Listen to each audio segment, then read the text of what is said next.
புதுச்சேரி சட்டப்பேரவை தலைவராக உள்ள திரு செல்வம் அவர்கள் சட்டப்பேரவை மாண்புகளையும் மரபுகளையும் மீறி அதிகாரத்தை துஷ்பிரயோகம் செய்வதும், சட்டப்பேரவையில் அமைக்கப்படும் பல்வேறு குழுக்களின் தலைவர்களின் அதிகாரங்களை பறிப்பதும், வரம்பு மீறி அனைத்து அரசு சார்ந்த நிகழ்வுகளிலும் தான் கட்டாயமாக கலந்து கொள்ள ஏற்பாடு செய்ய வேண்டும் என அதிகாரிகளை நிர்பந்தம் செய்வதால் சபாநாயகருடைய பதவியே இன்று ஒரு சர்ச்சைக்குரிய ஒரு விவாத பொருளாக இப்போ இது சம்பந்தமா ஏற்கனவே சபாநாயகர் ஏன் இப்படிலாம் செய்யறாருன்னு சொல்லிட்டு அதிமுக சார்பில் நாங்கள் கேள்வி கேட்கும்போது, புதுச்சேரி யூடி ஆக்ட் 1963 அதன்படி தனக்கு எல்லா அதிகாரமும் இருக்குது என்று சபாநாயகர் தெரிவித்தார்.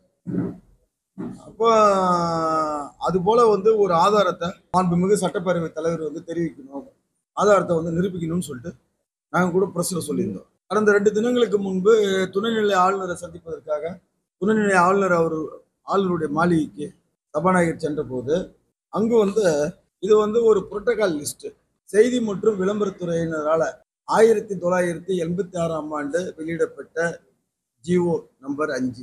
இது இது என்னன்னு கேட்டா ரிஸ்ட்ரிக்ஷன்வாங்க. அதாவது ஒரு விழா நடக்கும் போது முதலமைச்சர் எங்க உட்காரணும், சபாநாயகர் எங்க உட்காரணும், அமைச்சர் பெருமக்கள் எங்க உட்காரணும், சட்டப்பேரவை அதாவது துணை சட்டப்பேரவை தலைவர் எங்க உட்காரணும், சுப்ரீம் கோர்ட் நீதிபதிகள் எங்க உட்காரணும், அப்படி அந்தந்த அந்தந்த விருந்தினர்களுக்கு மேடையில முன்னுரிமை அளிக்கப்படக்கூடிய ஒரு லெட்டர் இருக்குது. இது ஒரு அரசாணை. அதே போல சென்ட்ரல் கவர்மெண்ட்டும் மத்திய அரசாங்கத்தினுடைய அனைத்து விழாக்களிலும் பாராளுமன்ற சபாநாயகர் எங்க உட்காரணும், பிரதமர் எங்க உட்காரணும், ஜனாதிபதி எங்க உட்காரணும்னு இருக்குது. மத்திய பாராளுமன்றத்தில் இருக்கக்கூடிய சபாநாயகர் கூட பாராளுமன்றத்தினுடைய நிகழ்வுல தான் கலந்து கொள்வாரே தவிர, மற்ற அரசு விழாக்கள்லாம் நான் கலந்து கொள்வேன், எனக்கு அரசியலமைப்பு சட்டம் கொடுத்ததுன்னா இது வரைக்கும் கேட்டதும் கிடையாது, பேசுனதும் கிடையாது. மரபுகளை மீறி பாராளுமன்ற சபாநாயகரே அது போன்ற செயலில் ஈடுபட்டதே கிடையாது. ஆனா இவர் தன்னுடைய சுய விளம்பரத்திற்காக தேவையற்ற முறையில அரசு அதிகாரிகளை நிர்பந்தத்தினுடைய அடிப்படையில ஏன்னா நீங்க எல்லா விழாவும் கூப்பிடணும்னு சொல்லிட்டு அழைப்பது மட்டும் இல்லாம இதை அதிமுக போன்ற எதிர்கட்சிகள் கேள்வி கேட்கும்போது சம்பந்தமே இல்லாம ஒரு கடிதத்தை காட்டி இதை போய் அன்பழகன்கிட்ட காட்டுங்கன்னா நாங்க என்ன எல்லாம் முட்டாளுங்களா? நாங்க என்ன கேட்கிறோம், நீ சொன்ன இல்லையா யூடி ஆக்ட் 1963 படி எனக்கு எல்லா அதிகாரமும் கொடுத்துறான்னு சொன்ன இல்லையா, அதை தான் நாங்க காட்ட சொன்னோம். ஆனா நீங்க ஏதோ ஒரு தாளை காட்டி இதை அன்பழகன்கிட்ட காட்டுங்கன்னா இது என்னது? மேடையில இருக்கக்கூடிய விருந்தினர்கள் அவங்களுக்கு ஒரு முன்னுரிமை அளித்து எங்கெங்க அவங்களுக்கு சீட்டு ஒதுக்கணும்னு இருக்குது. மற்றபடி சபாநாயகர் எல்லா நிகழ்ச்சியும் கலந்துக்கணும், எஸ்டிமேட் கமிட்டியுடைய சேர்மன் பதவி இவரே எடுத்துக்கணும், பப்ளிக் கமிஷனுடைய சேர்மன் பதவியும் இவரே எடுத்துக்கணும், அசிஸ்டன்ஸ் கமிட்டியும் இவரே எடுத்துக்குவாரு, எல்லாத்தையும் இவரே எடுத்துக்குவாரு, இவரே தலைமை தாங்குவாரு, யாரையும் நடத்த விட மாட்டாரு. இது இது ஒரு சரியான ஒரு அணுகுமுறை இல்லை. இந்த மாதிரி ஒரு அறிவில் சிறந்த ஒரு சட்டப்பேரவை தலைவரை நாங்கள் இதுவரையும் பார்த்ததே கிடையாது என்னுடைய அரசியல் வரலாற்றிலேயே. இது போன்று ஒரு அறிவியல் சிறந்த ஒரு சட்டப்பேரவை தலைவரை நான் இது வரைக்கும் நாங்கள் பார்த்ததே கிடையாது. ஏன்னு கேட்டா மற்ற சட்டமன்ற உறுப்பினர்களையும் மற்ற அரசியல் கட்சி தலைவர்களையும் ஈஸியா டேக் பண்ணிட்டு ஏமாத்திட்டு போய் நேராரு. அதுக்கு சொல்றேன், இதுக்கு என்ன செய்யணும்னு கேறீங்களா? இதுக்கு இது போன்ற ஒரு செயல்களால புதுச்சேரி மாநிலத்தில் இன்னைக்கு ஒவ்வொரு சுயேட்சை சட்டமன்ற உறுப்பினர்களும் இந்த அரசுக்கு ஆதரவு அளிக்கக்கூடிய ஒவ்வொரு சுயேட்சை சட்டமன்ற உறுப்பினர்களும் தினசரி நம்பிக்கையில்லா தீர்மானம் கொடுத்து வராங்க. அப்ப இது இந்த சபாநாயகர் பதவியே ஒரு கேள்விக்குறி ஆக்குற மாதிரி இருக்குது. இதுக்கு மாண்பு முதலமைச்சர் தான் இது முற்றுப்புள்ளி வைக்கணும். இதுல முதலமைச்சர் இன்னைக்கு யாரெல்லாம் இது கொடுக்குறாங்களோ எல்லாம் முதலமைச்சர் வேண்டியவங்களாக தான் இருப்பாங்க. இதேதான் ஒரு புதுச்சேரி மாநிலத்துக்கே இந்த சட்டப்பேரவை தலைவர் பதவி என்பது ஒரு கேவலமான ஒரு பொருளா பாதிக்கப்படுகிறது. இதுதான் எங்களுடைய கருத்து. இன்னொன்னு நம்மளுடைய காங்கிரஸ் கட்சியினுடைய தலைவராக இருக்கக்கூடிய வைத்திலிங்க எம்பி அவர்கள் புதுச்சேரி மாநிலத்தில் ஆளும் பாஜக அரசுக்கு எப்பொழுதும் திராவிட முன்னேற்ற கழகம் துணை நிற்கும் என்பதை தனது அறியாமையால மறந்துவிட்டு இந்த சுயேட்சை சட்டமன்ற உறுப்பினருடைய நம்பிக்கையில்லா தீர்மானத்தை காங்கிரஸ், திமுக உள்ளிட்ட எதிர்கட்சிகள் ஆதரிக்கும்னு சொல்லிட்டு ஒரு பேட்டி அளித்தார் 2 நாளுக்கு முன்னாடி. அவருக்கு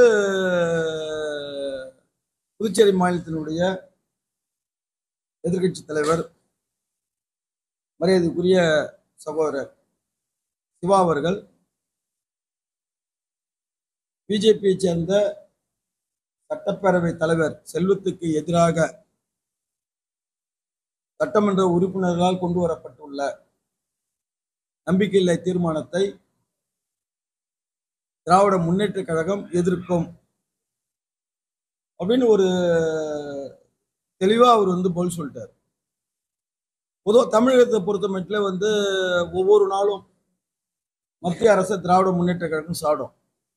பிரதமரை தமிழ்நாட்டுடைய முதலமைச்சராக இருக்கக்கூடிய ஸ்டாலின் அவர்கள் வாய்க்கு வந்ததெல்லாம் வசப்படுவார். ஆனா ஒரு புறம் பிஜேபி எதிர்ப்பாங்க, மறுபுறம் தமிழ்நாட்டில் தமிழக சம்பந்தமான எந்த ஒரு பல்வேறு முக்கியமான விழாக்கள் இருந்தாலும் பிரதமரையும் அந்த பிஜேபியினுடைய கட்சியினுடைய முக்கிய பிரமுகர்களையும் வரவழைத்து மரியாதை செலுத்தி அவங்கள்ட்ட சமரசமா போவது என்பது திமுகவுடைய வாடிக்கையான ஒன்று. அதுபோன்றே புதுச்சேரி மாநிலத்திலும் பிஜேபியை எதிர்ப்பதாக கூறிக்கொண்டு திரியும் திராவிட முன்னேற்ற கழகத்தை சேர்ந்தவர்கள் இன்றைக்கு பிஜேபியை சேர்ந்த சட்டப்பேரவை தலைவர் அவர்கள் மீது கொண்டு வரப்பட்டுள்ள நம்பிக்கையில்லா தீர்மானத்தை எதிர்ப்பதாக இன்னைக்கு திமுக அறிவிச்சிருக்குது.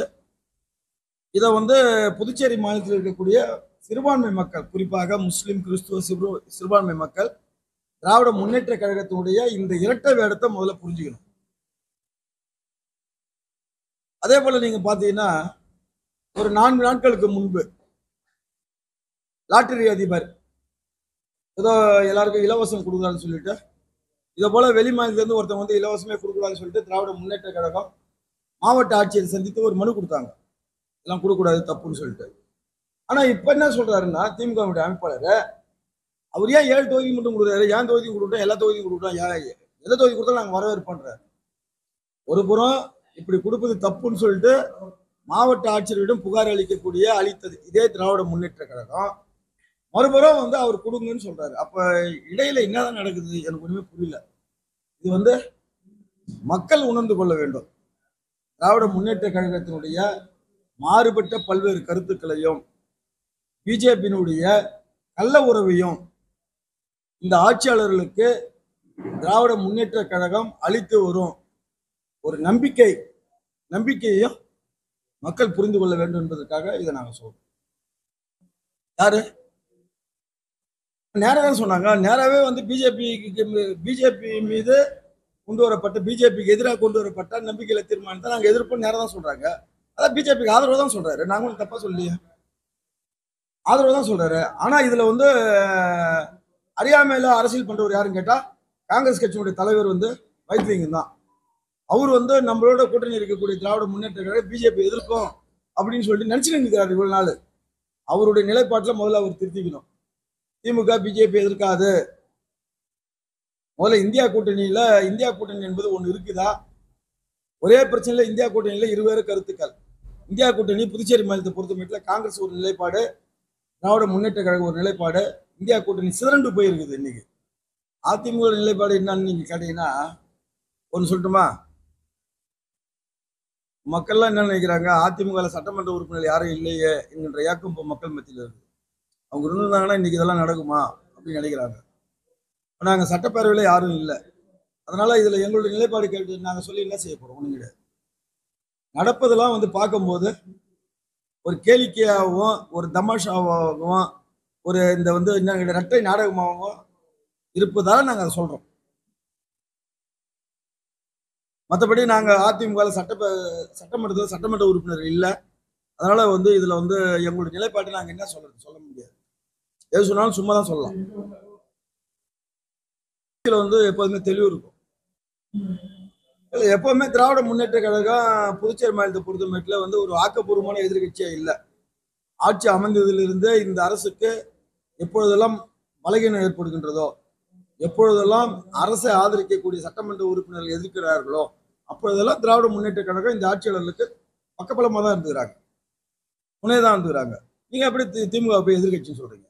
இதை வந்து சிவா அவர்களுடைய கருத்தை வந்து திமுக இருக்கிற மற்ற சட்டமன்ற உறுப்பினர்கள் தான் உணர்ந்து கொள்ள வேண்டும். நாங்க எதிர்க்கலையா? வேற என்ன கேட்கணும்? இதை திட்டணுமா அவங்கள? அநாகரிகமான வார்த்தையெல்லாம் திட்ட முடியாது.